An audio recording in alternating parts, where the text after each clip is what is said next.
Il existe un moment dans la vie de chaque âme où tout bascule. Non pas à cause d'un tremblement de terre, non pas à cause d'une guerre, non pas à cause d'une catastrophe visible, mais à cause d'une connaissance. Une seule connaissance.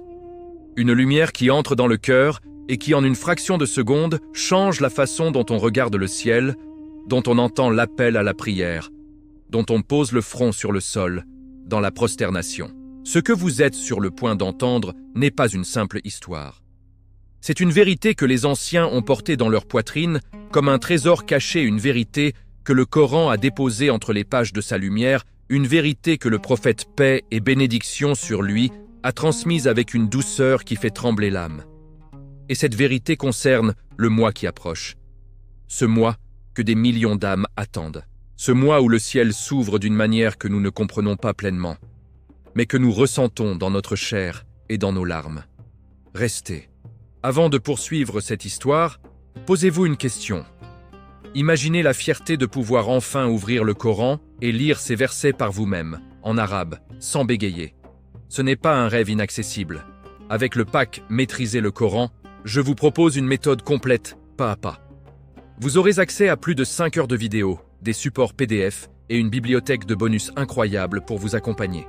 C'est conçu spécialement pour les débutants. Ne remettez plus votre apprentissage à demain. Votre voyage commence maintenant. Cliquez simplement sur le tout premier lien dans la description pour obtenir votre pack. Restez jusqu'à la dernière parole de ce récit. Car ce que vous allez découvrir aujourd'hui pourrait bien être la clé qui transforme votre Ramadan de 2026 en quelque chose que vous n'avez jamais vécu auparavant. Et avant que nous commencions ce voyage ensemble, si vous n'êtes pas encore abonné à cette chaîne, prenez quelques secondes pour vous abonner maintenant. Ce que nous faisons ici, c'est construire ensemble une communauté qui cherche la lumière, qui cherche la profondeur, qui ne se contente pas de vivre en surface. Et si ce récit touche votre cœur, partagez-le avec quelqu'un que vous aimez. Peut-être un frère, une sœur, une mère, un ami qui traverse une période difficile. Ce partage, aussi simple qu'il soit, est une forme de sadaka, un acte de générosité qui porte ses fruits au-delà de ce que nous voyons. Maintenant, fermez les yeux une seconde, respirez et laissez-vous porter. Au commencement, il n'y avait que le silence. Non pas le silence du vide, mais le silence de l'attente. L'attente de quelque chose de grand, de quelque chose de sacré, de quelque chose qui allait venir transformer la face du monde et la nature de l'âme humaine. Allah, gloire à lui, le Très-Haut, l'Omniscient, avait décrété depuis l'éternité que certains moments dans le temps seraient différents des autres. Il avait décidé, dans sa sagesse infinie, que certaines nuits vaudraient 1000 mois, que certains jours porteraient en eux des portes vers le paradis, des portes que l'on ne pouvait franchir que si l'on savait qu'elles existaient. Et c'est là, précisément là, que commence notre histoire. Il faut remonter loin, très loin, avant que le prophète Muhammad, paix et bénédiction sur lui, reçoive la première révélation dans la grotte de Hira, avant que les anges descendent avec la parole divine. Il faut remonter à l'époque où les hommes erraient dans les ténèbres de leur ignorance, où les idoles remplissaient les temples et les cœurs, où la misère spirituelle était si profonde que le ciel lui-même semblait pleurer. C'était le temps que les savants islamiques ont appelé la Jahiliya, le temps de l'ignorance. Et pourtant, même dans ce temps obscur, il y avait des âmes qui cherchaient, des âmes qui sentaient que quelque chose manquait, que les pierres taillées en forme d'idoles ne pouvaient pas être les créateurs de la pluie et du vent, que la vie devait avoir un sens plus profond que ce qu'on leur enseignait. Parmi ces âmes, il y en avait une qui se retirait chaque année dans une grotte, en dehors de la Mecque, pour méditer, pour chercher, pour supplier dans le silence quelque chose qu'il ne savait pas encore nommer. Cette âme s'appelait Muhammad ibn Abdallah. Il avait 40 ans. Il était orphelin depuis l'enfance, reconnu pour sa droiture et son honnêteté, au point que ses contemporains l'appelaient Al-Amin, le digne de confiance. Et cette nuit-là, cette nuit qui allait tout changer, c'était une nuit du mois de Ramadan. Le 17e jour, selon certaines narrations. La nuit du destin, selon d'autres. Mais ce qui est certain, ce que toute la tradition islamique affirme avec une unanimité qui traverse les siècles, c'est que le Coran a commencé à descendre pendant le mois de Ramadan. Allah, exalté soit-il, dit dans sa parole sacrée, dans la sourate Al-Baqarah, Le deuxième chapitre de son livre béni. Le mois de Ramadan est celui au cours duquel le Coran a été descendu comme guide pour les gens, épreuve claire de la bonne direction et du discernement. Voilà la première vérité que nous devons graver dans nos cœurs avant d'entrer dans ce mois. Le Ramadan n'est pas seulement le mois du jeûne. Le Ramadan est le mois du Coran. Le mois où la parole divine a fait son entrée dans notre monde. Le mois où la lumière a percé les ténèbres de l'ignorance humaine pour la dernière fois, de manière définitive, avec une révélation qui allait nourrir des générations entières jusqu'à la fin des temps. Mais pour comprendre ce que cela signifie vraiment, nous devons revenir à cette nuit dans la grotte. Nous devons ressentir ce que Muhammad, paix et bénédiction sur lui, a ressenti. Il était seul. La nuit était noire comme du velours, et les étoiles au-dessus de la montagne de la lumière, Jabal al-Nour, brillaient comme des diamants éparpillés sur un tissu d'éternité. Il méditait, comme à son habitude. Et soudain, quelque chose s'est produit. Quelque chose d'inimaginable. Une présence si puissante, si écrasante, que son corps tout entier en fut saisi. L'ange Jibril, la paix sur lui, celui que le Coran décrit comme ayant 600 ailes, celui qui est le premier des anges dans le rang de la confiance divine, s'était manifesté. Et il ne s'était pas manifesté avec douceur. Il s'était manifesté avec une force qui coupa le souffle du prophète, qui l'étreignit jusqu'à ce qu'il ne puisse plus respirer, et qui lui dit avec une voix qui n'avait rien de terrestre, « Ikra, lis ». Le prophète, paix et bénédiction sur lui, répondit dans une vérité absolue, dans une humilité qui allait devenir le fondement de toute sa mission. « Je ne sais pas lire ». 3 fois l'ange l'étreignit. 3 fois il lui ordonna de lire. Et à la 3e fois, ce ne fut plus un ordre humain, ce ne fut plus une demande que l'on peut refuser ou accepter selon sa volonté. Ce fut la parole de Dieu elle-même qui coula de ses lèvres comme une source jaillie du rocher. Les 5 premiers versets de la sourate Al-Alaq descendirent dans ce moment d'éternité. Lis, au nom de ton Seigneur qui a créé. Il a créé l'homme d'une adhérence. Lis, et ton Seigneur est le très généreux. Lui qui a enseigné par la plume. Il a enseigné à l'homme ce qu'il ne savait pas. Réfléchissez à ces mots. Ces 5 versets qui ont inauguré la plus grande révélation de l'histoire humaine. Ces 5 versets ne parlent pas d'abord de l'obéissance, de la guerre, de la politique ou même du jeûne. Ces 5 versets commencent par une invitation à la connaissance, à la lecture, à la compréhension. Ils commencent par le nom de Dieu. Ils affirment que la création a une origine divine. Ils rappellent l'humble naissance de l'homme, fait d'une adhérence, fait de rien, et pourtant élevé à la dignité de recevoir la parole divine. Et ils concluent, dans leur beauté fulgurante, par une déclaration qui est à elle seule tout un programme de civilisation. Allah a enseigné à l'homme ce qu'il ne savait pas. C'est cela la vérité du Ramadan. C'est un mois où Allah enseigne. Un mois où les portes de la connaissance divine s'ouvrent d'une manière unique. Un mois où celui qui entre avec un cœur ouvert ressort avec quelque chose qu'il ne peut pas toujours décrire, mais qu'il ressent dans chaque fibre de son être. Le prophète Muhammad, paix et bénédiction sur lui, redescendit de la montagne en tremblant. Son corps, ce corps humain qui venait de recevoir le premier choc de la révélation divine, tremblait comme une feuille dans le vent. Il rentra chez lui, chez sa femme Khadija, la mère des croyants, « May Allah be pleased with her », et il lui dit ces mots qui ont traversé les siècles avec une émotion intacte. « Couvrez-moi, couvrez-moi » Il était brisé, il était submergé. Il était au seuil de quelque chose d'immense, et il n'en mesurait pas encore toute l'étendue. Et Khadija, cette femme d'une sagesse et d'une foi extraordinaire, qui n'avait pas encore les mots pour appeler sa certitude par son nom, mais qui portait en elle cette certitude comme une lumière constante, le couvrit, le réchauffèrent de ses mains et lui dit avec une calme qui défiait toute compréhension : « Non, par Allah, Allah ne t'humiliera jamais. Tu honores les liens de parenté, tu dis la vérité, tu portes les fardeaux des autres, tu aides ceux qui n'ont rien et tu accueilles les autres avec générosité. » Ces paroles de Khadija sont parmi les plus belles paroles jamais prononcées dans l'histoire humaine. Elles ne sont pas théologiques dans leur formulation. Elles ne citent pas de texte, elles ne font pas de démonstrations savantes. Mais elles contiennent la vérité la plus fondamentale de l'islam, que la relation avec Dieu passe par la qualité de notre relation avec les hommes. que celui qui honore les créatures honore le Créateur. Que la foi n'est pas un état intérieur isolé du monde, mais un élan vers l'autre, vers le faible, vers celui qui a besoin. Et c'est cette vérité que le Ramadan est censé réactiver en nous chaque année. Pensez-y. Quand nous jeûnons, que se passe-t-il réellement? Nous avons faim, nous avons soif. Nos corps, habitués à leur confort et à leur routine, se retrouvent soudainement confrontés à un manque. Et ce manque, loin d'être une punition, est une école. L'école de l'empathie, l'école de la mémoire de ceux qui ont faim, non pas parce qu'Allah leur a prescrit le jeûne, mais parce que la vie leur a prescrit la pauvreté. La mémoire de ceux qui ont soif, non pas parce que le soleil se lève sur un Ramadan, mais parce que le puits est loin et les pieds sont lasses. Le Ramadan nous enseigne la faim pour que nous ne soyons plus jamais indifférents à la faim des autres. Mais allons plus loin. Allons dans les profondeurs de ce que les savants ont dit sur la nature de ce mois.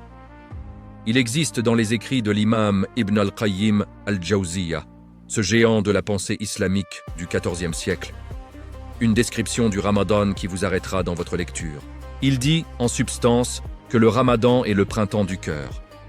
Il dit que tout comme la terre après l'hiver se réveille et se couvre de verdure sous l'effet de la pluie du ciel, le cœur de l'homme se réveille et se couvre de lumière sous l'effet des grâces du Ramadan. Car les grâces du Ramadan sont comme une pluie divine. Elles tombent sur tous, sur le juste et sur le pécheur, sur le dévot et sur celui qui vient tout juste de retourner vers son Seigneur.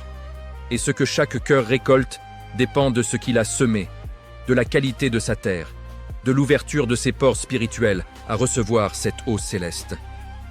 Et le prophète, paix et bénédiction sur lui, a dit dans un hadith rapporté par Al-Bukhari et Muslim, les deux grandes sources de la Sunna. Quand Ramadan entre les portes du paradis sont ouvertes, les portes de l'enfer sont fermées et les démons sont enchaînés. Ces paroles ont été prononcées il y a 14 siècles et elles résonnent encore aujourd'hui avec une fraîcheur qui ne vieillit pas. Mais que signifient-elles vraiment? Les démons sont-ils littéralement enchaînés? Et si c'est le cas, pourquoi des péchés sont-ils encore commis pendant le Ramadan? Les savants ont médité cette question avec la profondeur qui les caractérise. Et leur réponse est lumineuse. Oui, les grands démons, les chefs de file de la tentation et de l'égarement, sont enchaînés pendant ce mois. Mais l'homme porte en lui sa propre capacité au mal, son propre nafs, son âme charnelle qui le pousse vers ce qui est facile et agréable, plutôt que vers ce qui est juste et élevant. Et c'est précisément pour cela que le Ramadan est une opportunité incomparable. Car avec les grandes tentations extérieures enchaînées, l'homme se retrouve face à face avec lui-même, face à face avec ses propres faiblesses, ses propres habitudes, ses propres résistances intérieures. Et s'il choisit, dans cet espace de clarté, de travailler sur lui-même, de jeûner non seulement de la nourriture, mais aussi de la colère, de la médisance, de l'arrogance et de l'indifférence, alors ce Ramadan devient une transformation réelle. Voilà ce que signifie entrer dans le Ramadan avec la bonne connaissance. Ce n'est pas juste de savoir à quelle heure s'arrête le souhur. Ce n'est pas juste de mémoriser les règles du jeûne. C'est de comprendre la nature de ce mois dans sa profondeur spirituelle et de se préparer à y entrer comme on entre dans un lieu saint. Avec respect, avec humilité, avec l'intention ferme de ressortir différent. Laissez-moi vous raconter une histoire. Une histoire qui vient du temps des salafs, des pieux ancêtres. Ces générations ont vécu le plus près du temps prophétique et ont compris la nature de cette pratique. Il y avait parmi eux un homme dont nous ne connaissons le nom que vaguement, car il ne cherchait pas la célébrité. Mais son histoire nous est parvenue à travers les livres de spiritualité islamique, et elle nous enseigne quelque chose de précieux. Cet homme était un commerçant prospère qui avait tout ce que le monde peut offrir. Il avait la richesse, le respect, une famille aimante. Mais il avait aussi un sentiment de vide. Un sentiment que malgré tout ce qu'il possédait, quelque chose d'essentiel lui manquait. Quelque chose que l'or ne pouvait pas acheter et que les relations humaines ne pouvaient pas combler. Chaque année, quand le croissant du Ramadan apparaissait dans le ciel, il se sentait heureux. Pas d'une joie superficielle, mais d'une joie profonde et inexplicable. Comme si son âme reconnaissait quelque chose que son intellect ne comprenait pas encore. Il jeûnait, il priait, il faisait la tarawih, il faisait la Mais à chaque fin de Ramadan, il ressentait une tristesse qui ressemblait à celle d'un enfant. Une tristesse douce amère, qui lui disait que quelque chose de précieux venait de lui échapper. Un jour, il rencontra un savant. Un homme dont le visage portait les traces de longues nuits passées dans la prière. Et de longues journées passées dans la réflexion. Il lui parla de ce vide, de ce sentiment de manque chronique, de cette joie du Ramadan, et de cette tristesse de son départ. Et le savant l'écouta avec patience. Puis il lui posa une question simple. Une question si simple qu'elle semblait presque innocente. « Qu'est-ce que tu as donné ce Ramadan, Le commerçant répondit avec l'honnêteté de celui qui ne s'attendait pas à être pris de court. « J'ai jeûné, j'ai prié, j'ai donné la zakat. » Et le savant hocha la tête doucement et dit « Et qu'est-ce que tu as laissé ?» Le commerçant ne comprit pas. Alors le savant expliqua avec ces mots. Le jeûne a deux faces. La première face, c'est s'abstenir de manger et de boire. La deuxième face, c'est s'abstenir de tout ce qui ronge le jeûne spirituel. Et c'est la deuxième face que la plupart des gens oublient. Ils jeûnent avec leur ventre, mais pas avec leur langue. Ils jeûnent avec leur corps, mais pas avec leur regard. Ils jeûnent avec leurs mains, mais pas avec leur cœur. Et un jeûne qui ne traverse pas le cœur est comme une maison sans fondation, belle à voir, mais fragile face à la tempête. Ces paroles traversèrent le cœur du commerçant comme une flèche de lumière, et il comprit soudain pourquoi le Ramadan lui avait toujours semblé incomplet. Il jeûnait à moitié, il dormait à moitié dans ce mois. Et la connaissance qui lui manquait, c'était cette compréhension que le Ramadan est une invitation totale. Une invitation de tout l'être, de chaque cellule et de chaque pensée, à entrer dans la présence divine. Et cette compréhension change tout. Elle change la manière dont on passe ces journées de Ramadan. Elle change les conversations que l'on choisit d'avoir et celles que l'on choisit d'éviter. Elle change la relation au téléphone, aux réseaux sociaux, aux discussions vaines. Elle change la relation à la nuit, qui n'est plus un temps de sommeil lourd, mais un espace de dialogue avec Allah, un espace de larmes et de supplications, et de reconnexion avec ce qu'il y a de plus profond en soi.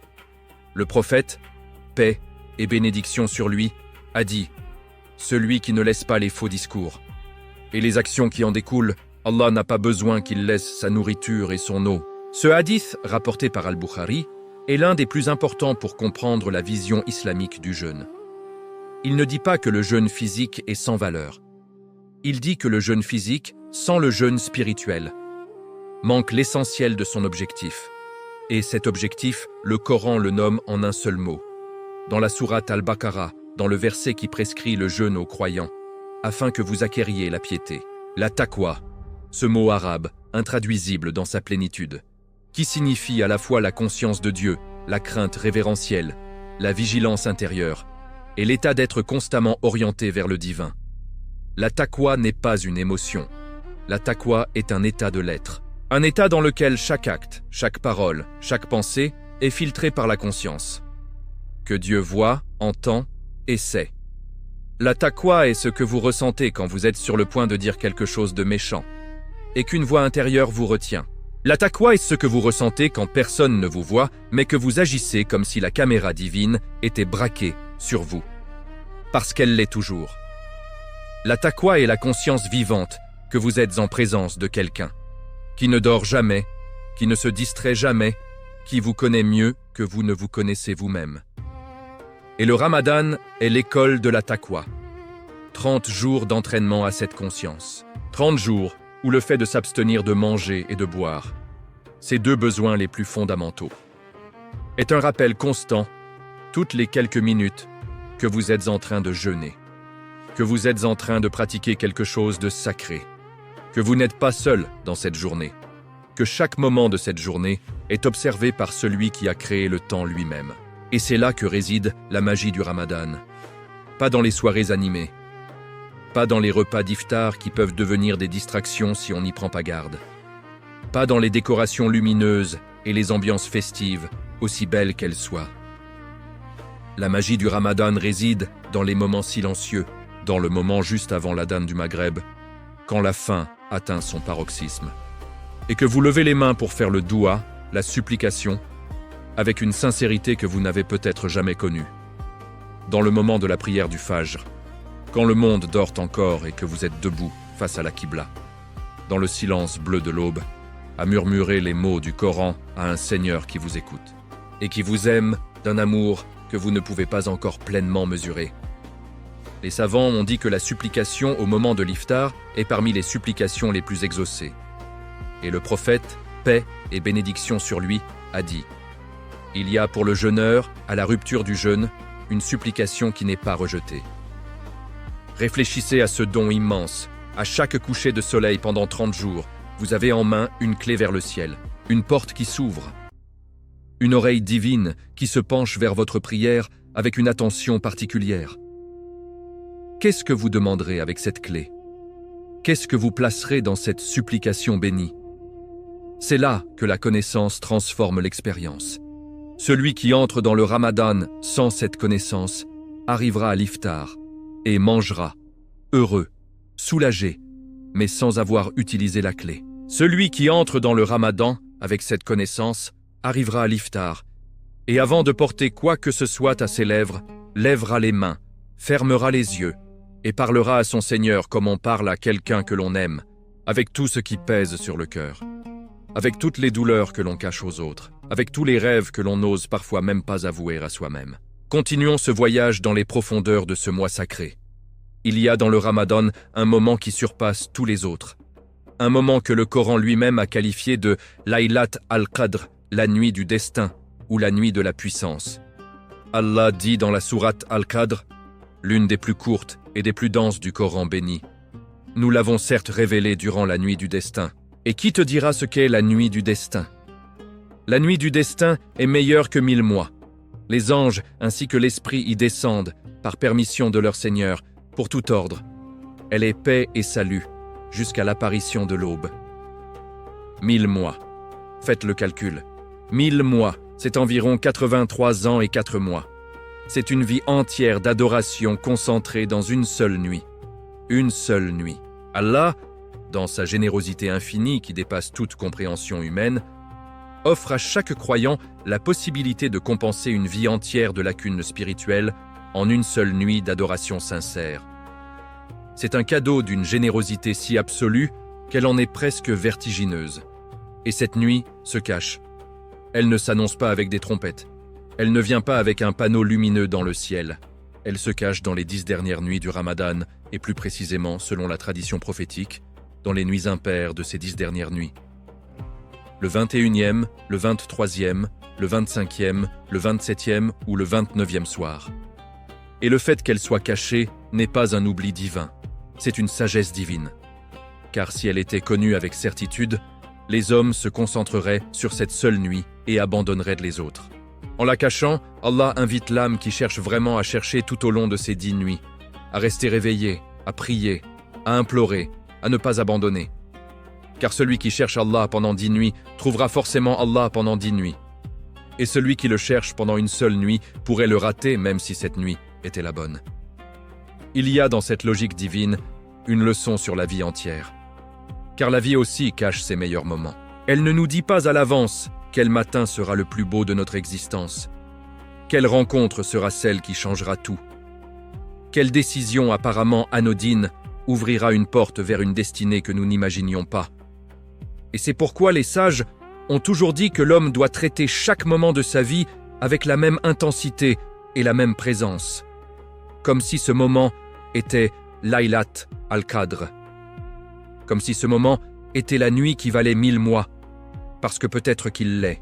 La tradition nous rapporte que le prophète, paix et bénédiction sur lui, passait les 10 dernières nuits du Ramadan dans une dévotion si intense qu'il réveillait sa famille, serrait sa ceinture, signe que les savants ont interprété comme une métaphore de l'effort et de la concentration totale, et se consacrait entièrement à l'adoration. Il ne s'agissait pas d'un homme qui comptait les heures ou regardait l'aube avec impatience. C'était un homme dont le cœur était tellement en feu d'amour divin que la nuit entière n'était pas assez longue. Et nous, frères et sœurs dans cette belle foi, qu'est-ce que nous ferons de ces 10 nuits? Qu'est-ce que nous ferons de ce cadeau d'une valeur inestimable que le Ramadan 2026 va déposer à nos pieds comme un trésor enveloppé dans l'obscurité de la nuit? Je veux maintenant vous parler d'une dimension du Ramadan que l'on oublie souvent, mais qui est peut-être la plus transformatrice de toutes. Et pour cela, permettez-moi de revenir à l'histoire du prophète Ibrahim, la paix sur lui, que le Coran a immortalisé dans ses pages d'une façon qui mérite toute notre attention. Ibrahim, la paix sur lui, a vécu une vie de défi que peu d'êtres humains pourraient endurer. Né dans une société d'idolâtres, fils d'un sculpteur d'idoles, il a refusé dès son jeune âge de plier les genoux devant les faux dieux. Il a été jeté dans le feu par son peuple, et Allah a dit au feu d'être frais et sans danger pour Ibrahim. Il a été exilé de sa terre. Il a été mis à l'épreuve de manière si intense et si répétée que le Coran le décrit comme ayant accompli l'ensemble des épreuves que son Seigneur lui avait prescrites. Et c'est après tout cela qu'Allah lui a dit la parole la plus belle qu'un être humain puisse entendre de son Créateur. « Je fais de toi un imam pour les gens. » Un imam, un guide, un modèle pour l'humanité entière jusqu'à la fin des temps. Mais qu'est-ce qui avait rendu Ibrahim digne de ce titre? Ce n'était pas sa richesse, ce n'était pas son pouvoir politique, ce n'était pas sa popularité. C'était quelque chose que le Coran exprime par un mot que je vous invite à méditer longuement. Ibrahim était Hanif, un terme arabe qui désigne celui qui se tourne entièrement vers Allah, qui abandonne tout le reste, qui ne dévie ni à droite ni à gauche, qui marche droit vers son Seigneur avec une constance que rien ne peut ébranler. Et le lien avec le Ramadan? Il est profond. Le Ramadan est notre invitation à devenir, l'espace d'un mois, un peu plus hanif, à tourner nos visages un peu plus vers Allah, à déposer un peu plus ce qui nous distrait, à marcher un peu plus droit sur ce chemin que les prophètes nous ont tracé. Ce n'est pas une invitation à la perfection, car la perfection n'appartient qu'à Allah. C'est une invitation à l'effort, à la sincérité de l'effort. Et Allah, dans sa générosité, regarde les efforts sincères avec un regard qui transforme. Le Ramadan est aussi le mois de la réconciliation, le mois où l'on répare ce qui est brisé. Et je parle ici des relations humaines, car elles sont au cœur de l'islam, autant que la relation à Allah. Il est impossible de se rapprocher d'Allah tout en portant dans son cœur la rancœur contre un frère, une sœur, un parent. Impossible, car Allah, dans son infinie justice, a dit par la bouche de son prophète « Paix et bénédiction sur lui », que les portes du paradis s'ouvrent chaque lundi et jeudi, et que le pardon est accordé à tous, sauf à ceux dont les cœurs sont en conflit avec leurs frères, sauf à ceux qui refusent de pardonner.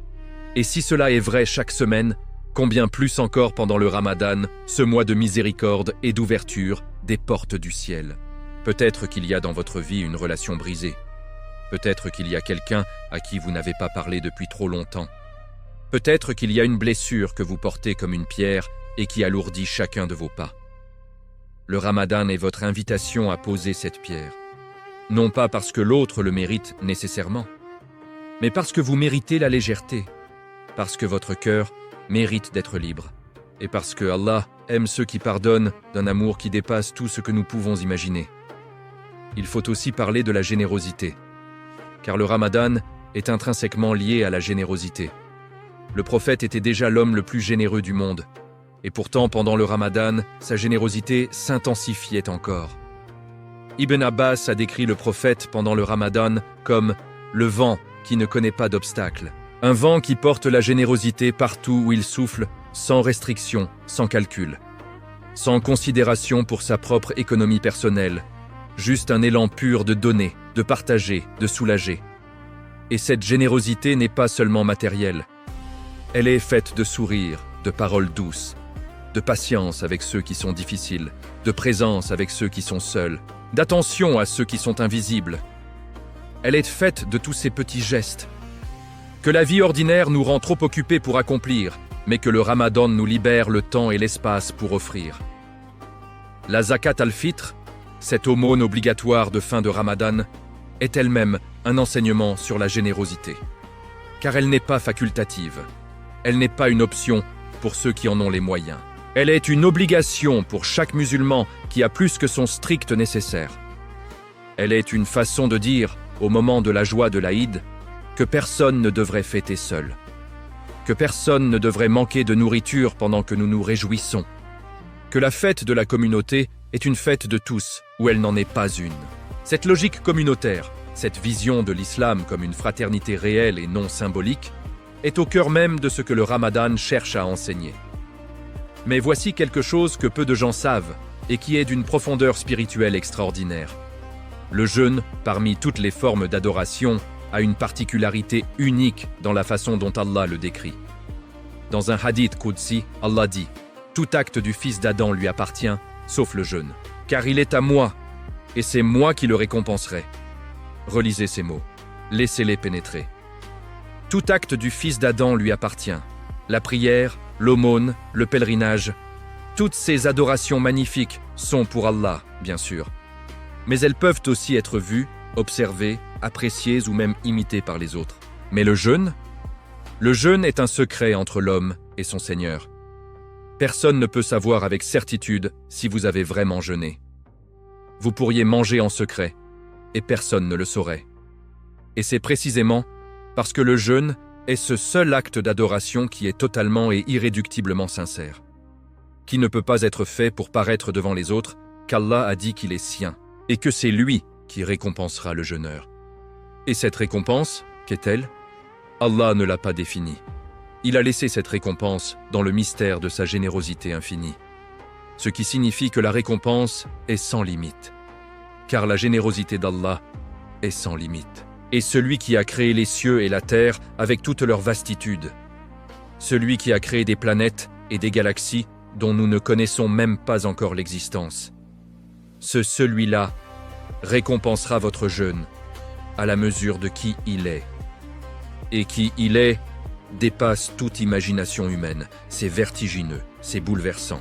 Et c'est absolument transformateur pour celui qui entre dans le Ramadan avec cette connaissance. Permettez-moi maintenant de vous emmener dans un autre récit. Un récit qui vient du temps de l'Hégire. Cette migration fondatrice de la Mecque à Médine, qui a donné naissance au calendrier islamique et à la première communauté musulmane organisée. C'était au moment où le prophète et ses compagnons avaient tout laissé derrière eux. Leurs maisons, leurs biens, leurs familles parfois, leurs souvenirs, leurs racines. Ils avaient tout laissé pour répondre à l'appel de leur Seigneur et construire quelque chose de nouveau dans une terre inconnue. Et parmi ces émigrants, Muhajiroun, il y en avait beaucoup qui avaient faim. Réellement faim. Qui dormaient sur le sol avec des pierres sur le ventre pour tromper la douleur. Et c'est dans ce contexte de pauvreté absolue et de sacrifice total que le premier Ramadan à Médine fut prescrit. La sourate Al-Baqarah descendit avec les versets du jeûne pendant cette période. Et les compagnons reçurent l'obligation du jeûne alors qu'ils étaient déjà éprouvés par la vie. Et pourtant, leur réaction ne fut pas la révolte ou la plainte. Leur réaction fut la soumission et même la joie. Car ils avaient compris quelque chose que nous, dans nos vies confortables, avons parfois du mal à comprendre pleinement.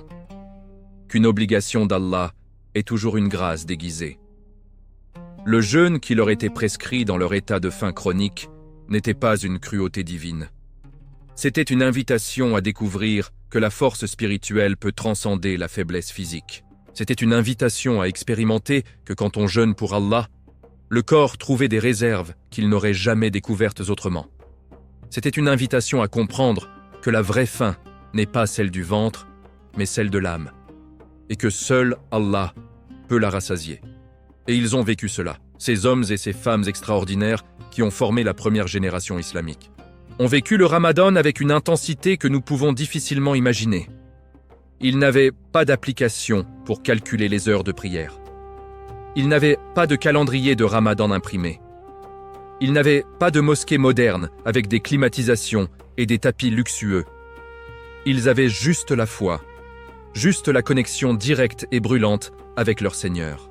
Et cette foi seule leur a suffi pour traverser des épreuves que l'histoire a consacrées comme parmi les plus grandes de l'humanité. Pensez à la bataille de Badr. Cette bataille fondatrice de l'histoire islamique qui s'est déroulée pendant le mois de Ramadan. 313 croyants contre plus d'1 millier de combattants armés jusqu'aux dents. 313 hommes qui jeûnaient, qui avaient faim et soif, qui faisaient face à une mort quasi certaine d'un point de vue humain. Et pourtant, ces 313 âmes ont remporté une victoire qui a changé le cours de l'histoire. Non pas parce qu'ils étaient physiquement supérieurs, mais parce que leur connexion avec Allah dans ce Ramadan avait forgé en eux quelque chose d'incassable, une certitude, une confiance totale dans le fait que si Allah est avec vous, peu importe ce qui est contre vous. Et le Coran a immortalisé cette aide divine avec ces mots de la sourate Al-Anfal. Si vous soutenez Allah, il vous soutiendra et affermira vos pas. Cette promesse n'a pas de date d'expiration. Elle est valable pour tout croyant, en tout temps, en tout lieu, qui choisit de soutenir la cause d'Allah dans sa vie personnelle, dans ses relations, dans sa manière de traiter les autres, dans son intégrité au quotidien. Ramadan 2026 sera votre badr personnel. Non pas une guerre, car l'islam n'appelle pas à la guerre, mais à la justice et à la paix, mais une bataille intérieure, la plus difficile de toutes les batailles, celle que l'imam Ali, May Allah ennoble his face, a décrite comme la plus grande bataille, le jihad al-akbar, le combat contre les penchants négatifs de sa propre âme. Et dans cette bataille, les armes sont le jeûne, la prière, le Coran, la sincérité, la repentance et la générosité.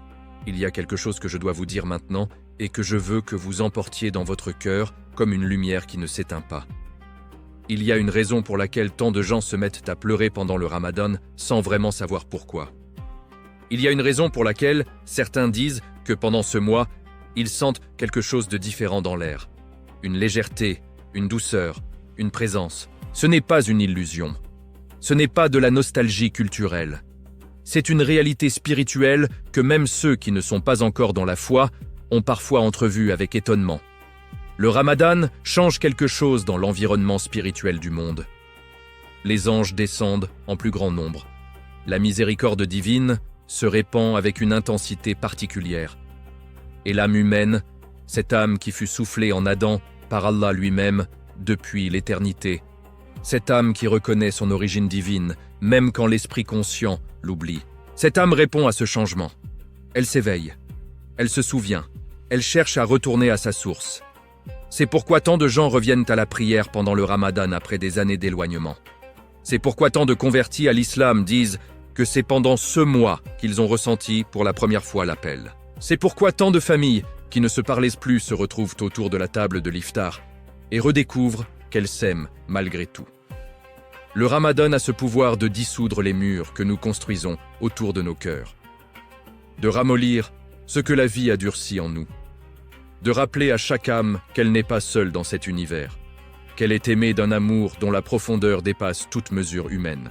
Et Allah dit dans le Coran, dans la sourate Al-Baqarah, dans ces versets qui parlent du Ramadan. Et cette insertion est elle-même significative, car elle interrompt les versets sur le jeûne pour dire quelque chose d'une importance capitale. Et quand mes serviteurs t'interrogent sur moi, dis-leur, je suis tout proche, je réponds à l'appel de celui qui me prie quand il m'appelle, qu'ils répondent à mon appel et qu'ils croient en moi, afin qu'ils soient bien guidés. Méditez ce verset. Allah n'a pas dit « dis-leur que je suis dans les cieux ». Il n'a pas dit « dis-leur de chercher des intermédiaires ». Il a dit « je suis tout proche ». Proche. D'une proximité qui n'est pas physique, mais qui est spirituelle et absolue. Une proximité dans laquelle chaque prière est entendue, chaque larme est vue, chaque battement de cœur sincère est connu. Et cette proximité est intensifiée pendant le Ramadan, quand les cœurs s'ouvrent, quand les barrières tombent, quand les âmes s'allègent du poids de leurs péchés quotidiens et cherchent à retrouver ce lien originel avec leur Créateur. Il faut maintenant vous parler de la repentance. Car le Ramadan sans repentance est incomplet. Le Ramadan est par excellence le mois du Tawba, du retour vers Allah. Et le Tawba n'est pas quelque chose de honteux. La honte n'appartient pas à celui qui revient, mais à celui qui refuse de revenir malgré la main tendue. Car Allah dit dans la sourate Az-Zumar, « Dis, ô mes serviteurs qui ont commis des excès à leur propre détriment, ne désespérez pas de la miséricorde d'Allah. Allah pardonne tous les péchés. C'est lui, certes, le pardonneur, le très miséricordieux. Tous les péchés. » Ces deux mots suffisent à briser les chaînes du désespoir qui retiennent tant d'âmes loin de leur Seigneur. Non pas certains péchés, non pas les petits péchés, non pas les péchés de ceux qui n'en ont pas vraiment commis de graves, tous les péchés, à condition d'une repentance sincère, d'un retour véritable, d'une volonté de ne pas retomber dans les mêmes erreurs. Et le Ramadan est le cadre idéal pour cette repentance, car il crée autour de l'âme une atmosphère particulière qui facilite la brisure de l'orgueil, ce premier obstacle au retour vers Dieu, et qui invite à la transparence, à l'honnêteté envers soi-même. Beaucoup de gens portent des fardeaux depuis des années. Des regrets, des erreurs passées, des moments de faiblesse dont ils ont honte et dont ils n'ont jamais vraiment parlé à personne, pas même à Dieu, parce qu'ils avaient l'impression que leur faute était trop grande pour être pardonnée. Ce récit s'adresse à vous ce soir. Vos fautes ne sont pas trop grandes. La miséricorde d'Allah est plus grande que n'importe quelle faute. Et le Ramadan 2026 est votre invitation à poser ce fardeau, à vous prosterner devant Allah avec toute votre vérité et à vous relever libéré. Car il y a quelque chose de divin dans la prosternation, quelque chose qui échappe au langage humain. Quand le front de l'homme touche la terre dans la sujétion totale, quand la partie la plus haute du corps rejoint la partie la plus basse, quand toute la hiérarchie de l'ego s'effondre dans ce geste d'abandon, quelque chose se passe dans les profondeurs de l'âme que les mots ne peuvent pas décrire. Le prophète, paix et bénédiction sur lui, a dit « L'état où le serviteur est le plus proche de son Seigneur est celui de la prosternation. » La sujude. La prosternation. C'est dans le bas, dans l'humilité radicale, dans l'abandon total de toute prétention à la grandeur personnelle, que l'homme est le plus proche du Très-Haut. Paradoxe divin et bouleversant. Et le Coran est la boussole de tout cela. Le Coran est l'âme du Ramadan. Sans le Coran, le Ramadan serait une diète. Avec le Coran, le Ramadan est une transformation. Et le rapport au Coran pendant ce mois mérite une attention particulière.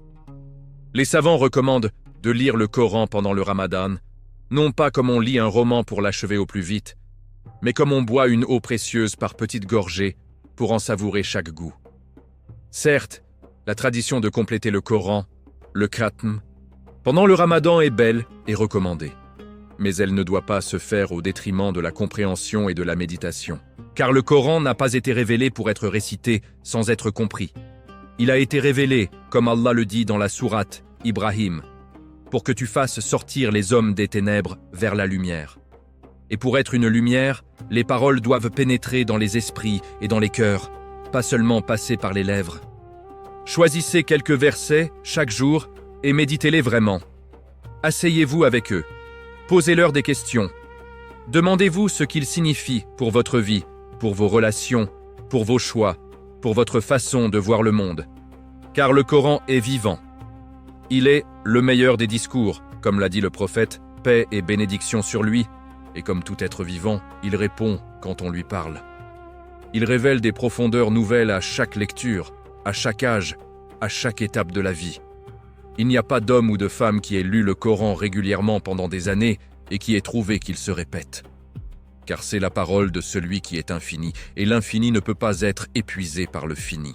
Je veux maintenant vous parler d'un personnage du Coran dont l'histoire m'a toujours profondément touché et dont le lien avec les thèmes du Ramadan est d'une richesse extraordinaire. Le prophète Younous, Jonas, dans la tradition judéo-chrétienne, la paix sur lui. Younous fut envoyé par Allah à un peuple qui refusait d'écouter le message divin. Et après des années d'efforts et de patience, quelque chose de très humain se produisit en lui. Il se découragea.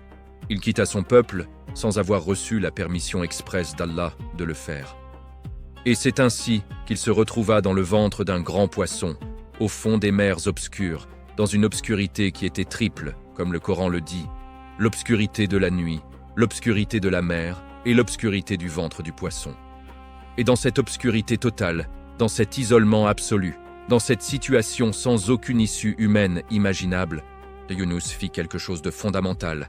Il se tourna vers Allah. Et sa supplication est l'une des plus belles et des plus profondes du Coran. Il dit, comme rapporté dans la sourate Al-Anbiya, « Il n'y a de Dieu que toi. Gloire à toi. J'ai certes été du nombre des injustes. » 3 choses seulement dans cette supplication. La reconnaissance de l'unicité divine, la glorification de Dieu et l'aveu de sa propre faute. Pas de liste de requêtes, pas de conditions ou de négociations. Juste une âme qui se retourne vers sa source avec toute la vérité de sa fragilité. Et Allah a dit dans la même sourate qu'il répondit à cette supplication et qu'il sauva Younous de la détresse. Et il ajoute « C'est ainsi que nous sauvons les croyants. C'est ainsi que nous sauvons les croyants. » Ce « ainsi » est immense. Il indique un chemin. Il dit que le chemin de la délivrance passe toujours par le retour vers Allah dans la sincérité, quelle que soit la profondeur des ténèbres dans lesquelles on se trouve.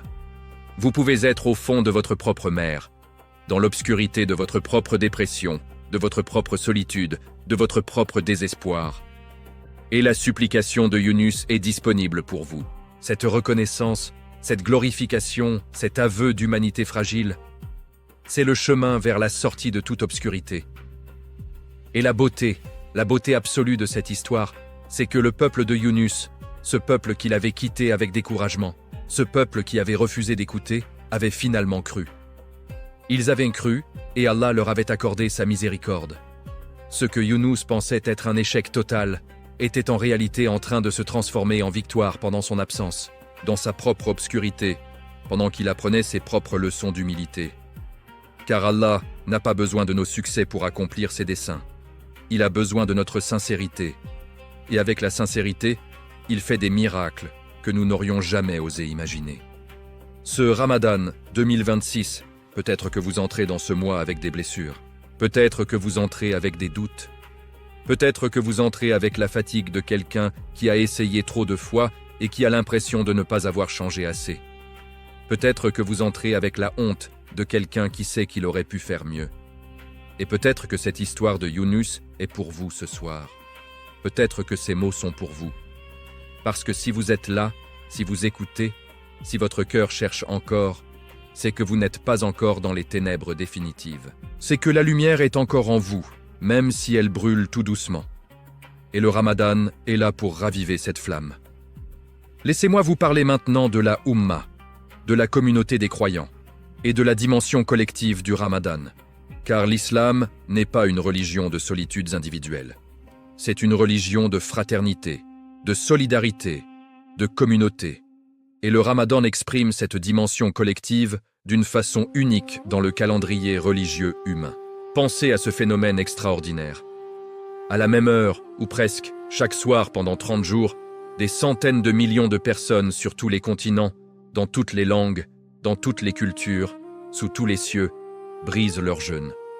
Des familles au Maroc, des communautés en Indonésie, des individus solitaires dans les grandes métropoles occidentales, des enfants dans les villages du Sahel, des étudiants dans les universités américaines, des vieillards dans les mosquées du Caire, tous, au même moment cosmique, posent les lèvres sur une date ou une gorgée d'eau et murmurent les mêmes mots. Allahumma laka sumtu wa bika amantu, wa alayka tawakkaltu, wa ala rizqika aftartu. Ô Allah, c'est pour toi que j'ai jeûné, c'est en toi que je crois, c'est en toi que je me fie, et c'est avec ce que tu m'as accordé que je romps le jeûne. C'est un moment de synchronicité spirituelle sans équivalent dans l'histoire humaine. Un moment où l'Ummah, cette communauté de 1,8 milliard d'âmes dispersées aux quatre coins du globe, battent au même rythme, respirent au même souffle, parlent au même Seigneur avec le même abandon. C'est beau d'une beauté qui fait frissonner. Et cette beauté a une leçon. Elle nous dit que nous ne sommes jamais seuls dans notre foi, que derrière vous, à côté de vous, autour de vous, même si vous ne les voyez pas, même si vous ne les connaissez pas, il y a une multitude d'âmes qui font le même voyage, qui portent les mêmes espoirs, qui implorent la même miséricorde, qui cherchent la même lumière. Vous faites partie de quelque chose de grand, de quelque chose qui vous dépasse. Et cette appartenance, loin d'écraser l'individualité, l'élève et la protège. La prière des Tarawih, ces prières supplémentaires du soir pendant le Ramadan, est une expression parfaite de cette dimension communautaire. Quand les croyants se rassemblent dans les mosquées après la prière d'Isha, quand les voix s'unissent pour écouter la récitation du Coran, quand les rangs se forment épaule contre épaule et pied contre pied dans l'unité symbolique de la foi, il se crée quelque chose qui dépasse la somme des individus. Il se crée une énergie spirituelle collective, une présence divine partagée, une chaleur de fraternité qui nourrit des aspects de l'âme que la pratique solitaire seule ne peut pas atteindre. C'est pourquoi il est si fortement recommandé de prier les tarawih en mosquée quand c'est possible. Non pas pour se montrer, mais pour bénéficier de cette dimension collective, pour rappeler à l'âme qu'elle appartient à une communauté, pour rappeler au corps que la prière a un poids physique et collectif, pas seulement une dimension intérieure et solitaire.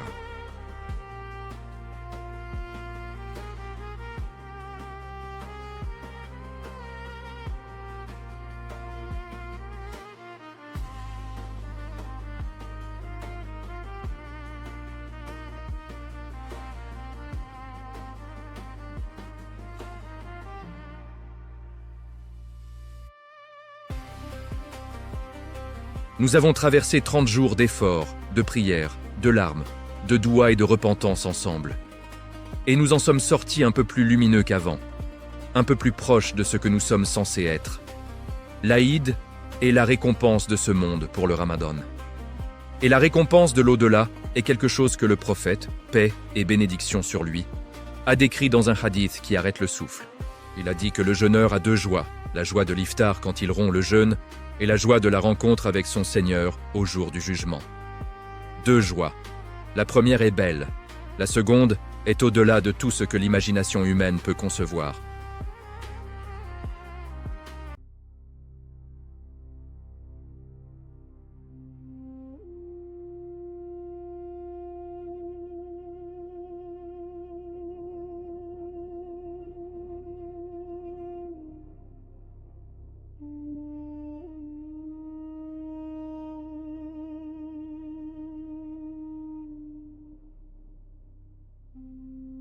De le traverser comme Ibrahim traversait les épreuves, avec confiance, avec abandon, avec la certitude que quelque chose de bon attend de l'autre côté.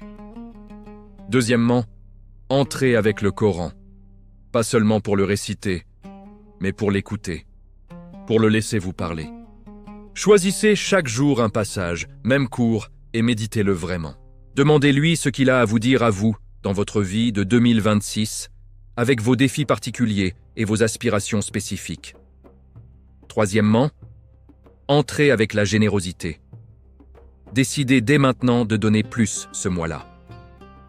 Pas seulement de l'argent, mais du temps, de l'attention, de la douceur.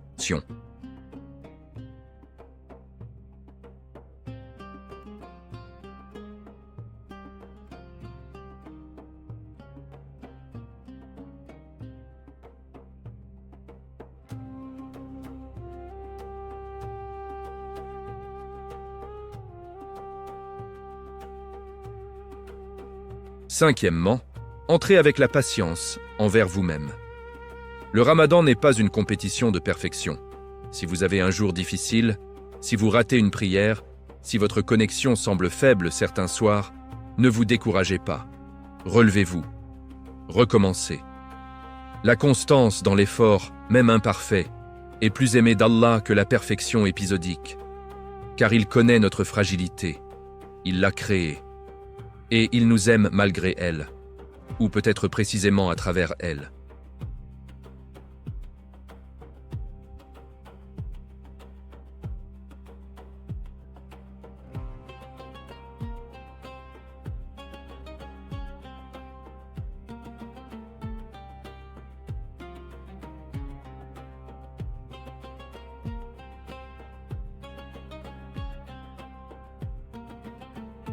Si vous saviez avec certitude que c'était votre dernier Ramadan, que feriez-vous différemment? Commencez à faire cette chose différente maintenant. Et maintenant, avant les derniers mots de ce récit, permettez-moi de vous demander encore une fois, du fond de ce que ce voyage nous a partagé ensemble, si vous ne l'avez pas encore fait, abonnez-vous à cette chaîne. Non pas pour des statistiques et des chiffres, mais parce que si ce récit a semé quelque chose dans votre cœur, il y en aura d'autres. D'autres voyages dans les profondeurs du message islamique, d'autres histoires de prophètes et de sages, d'autres lumières pour les jours sombres et les nuits longues. Et partagez ce récit avec quelqu'un qui en a besoin ce soir. Car peut-être que cette parole est un sadaka jariya pour vous, une aumône continue qui continue de porter ses fruits longtemps après que vous l'aurez oublié.